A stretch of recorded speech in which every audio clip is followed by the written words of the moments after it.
Isaac! Oh, Angela, bakit? Alam mo ba kung nasan si Bernard ngayon? Sabi nila may okay daw sila ngayon sa Antipolo. Bakit? Saan doon? Sa Hillsideville, malapit na sa Tanay yun eh. May problema ba? Kailangan ko siyang mapuntahan. Mamamatay siya sa aksidente. Aksidente? Paano mo nalamang maaksidente siya? Basta! Napanaginipan ko. Panaginipan mo lang pala eh. Relax ka lang, Angela. Hindi pwede. Hindi ako mapapakali hanggat hindi ko nakikita yung asawa ko. You can do something about the ceiling. Don't worry about it. Kayang-kaya po yan. Siguro, Chloe, tatanggal na lang natin to kasi para mas maluwag siya tingnan. Han, i-maintain natin yung ganyan. Siguro palitan na lang natin yung materials para mas maganda. Alam mo, Han, mas presko siya tignan pagka tinanggal yung ceiling na yan. Kasi luma na rin, no? No, kasi kapag Excuse me lang po, tinanggal yan, magiging bakante masyado. So, anong mangyayari? Parang masyado. Hey, parang lutang ka. May problema ba? Wala naman. Is it about Angela's call? Bakit naman kasi siya tatawag sabihin niya may mangyayari? Like what I've said, baka nga may surprise siya for you. A party maybe? Yeah, but she knows na nagtatrabaho ako.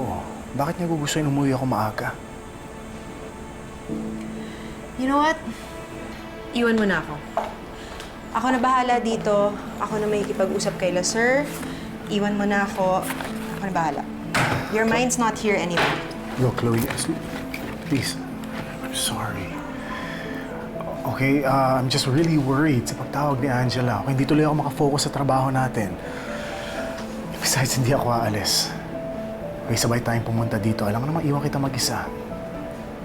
Oo nga eh, hindi ka nga makapagtrabaho na maayos eh.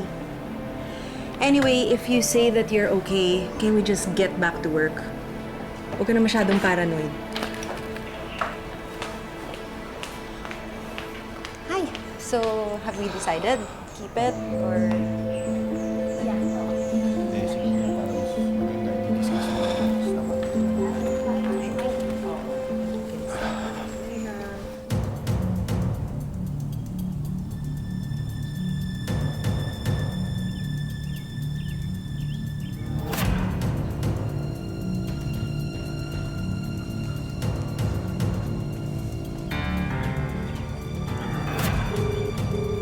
Sir, nandito pa kami ni Sir Bernard.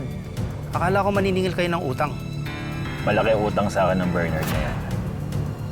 Oras na para singilin siya. Sige, pupunta na ako dyan.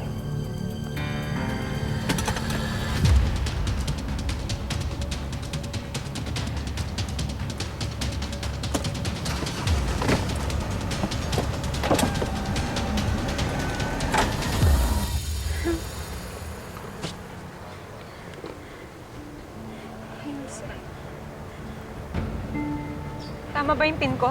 Oo, ba yun? dito nga. Dito, gusto mo tawag na kita ng taxi? Sige, sige. Sige, please. relax ka lang, relax Thank ka you. lang.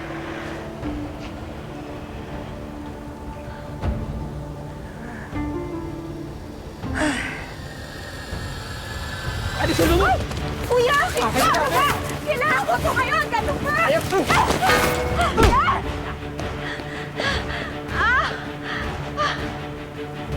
Nanay ko!